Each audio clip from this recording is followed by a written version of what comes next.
हम लोग सारे सूमी में फंसे हुए हैं स्टार्टिंग से इधर। अभी तक कोई रेस्क्यू, एक भी स्टूडेंट की रेस्क्यू नहीं की गई है यहाँ से।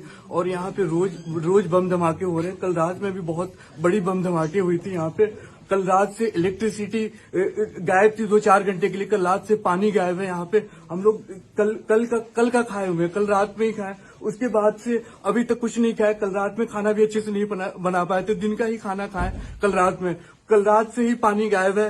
टॉयलेट जाने के लिए, ब्रश करने के लिए कुछ भी पानी नहीं है हम लोगों के पास। हम लोग यहाँ क्या करेंगे? अभी तक हम लोगों के लिए कोई एक्शंस नहीं लिया गया। यहाँ से एक भी बच्चे को अभी तक रेस्क्यू नहीं किया गया, ले जाया नहीं किया गया। यहाँ से बॉर्डर्स जो है काफी दूर है। यहाँ से अगर हम खारकिव होते हुए अगर जाते भी है तो यहाँ से खारकिव कम से कम जाने में 4-5 घंटे लगेंगे। यहाँ से क्यू जाने में 4-5 घंटे लगेंगे।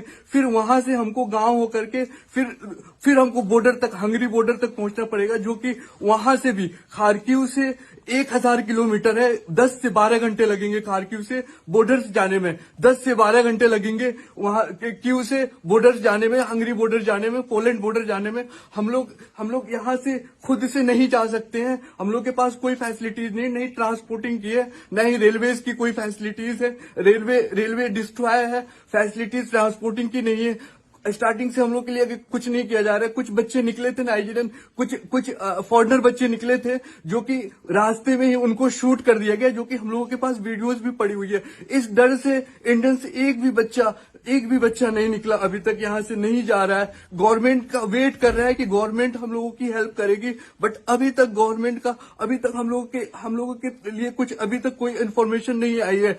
कुछ कह रहे हैं बसेस खड़ी हुई है, बट बसेस खड़ी करने से नहीं होगी। रशियन बॉर्डर पे, रशिया बॉर्डर ही हम लोग के सिर्फ करीब है। यहाँ से 20 से 25 मिनट टाइम लगेगा रशिया बॉर्डर पहुंचने में, बट रशिया बॉर्डर पे खड़ी करने से नहीं होगी। हम लोग सुमी में फंसे हुए हैं, जो कि यहाँ से 40 से 50 किलोमीटर है रशिया बॉर्डर, और यहाँ से जाने में 20 से 25 मिनट लगेगा। और यहाँ से हम लोग जाएंगे, हॉस्टल से निकलेंगे, चारों तरफ स्नाइपर्स लगे हुए हैं, हर तरफ स्नाइपर्स लगे हुए हैं। कहीं शूट हो जाए, कहीं अटैक हो जाए, कहीं एयर स्ट्राइक हो जाए।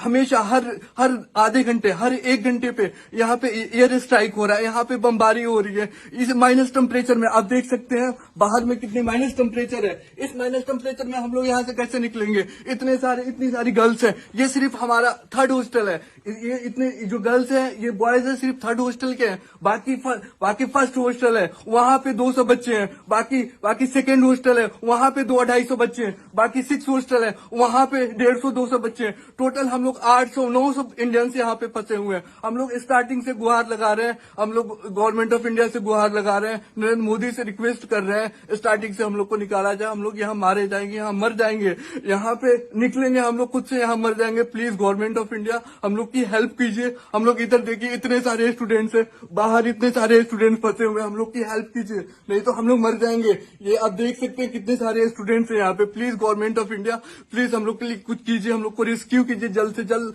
हम लोग के पास खाने के लिए, बनाने के लिए पानी नहीं है, कुछ नहीं है। यहाँ पे टॉयलेट जाने के लिए नहीं है हम लोग के पास पानी। हम लोग यहाँ पे क्या करेंगे? हम लोग बहुत परेशान है, पीने के लिए पानी नहीं है। कल रात से हम पानी नहीं पिए, लोग पानी नहीं पिए हैं, बहुत परेशान है। Please government of India help कीजिए हम लोग का, नहीं तो हम लोग मारे जाएंगे यहाँ पे। Please government of India, please Modi ji help कीजिए प्लीज।